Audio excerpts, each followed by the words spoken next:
Ligius equestris, halk arasında kırmızı siyah böcek olarak bilinen, dikkat çekici renkleriyle tanınan bir türdür. Parlak kırmızı sırtındaki siyah desenler, doğadaki en net uyarı işaretlerinden biridir, beni yeme.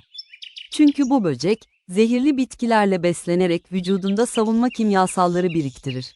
Genellikle sütlen gibi bitkilerde görülür.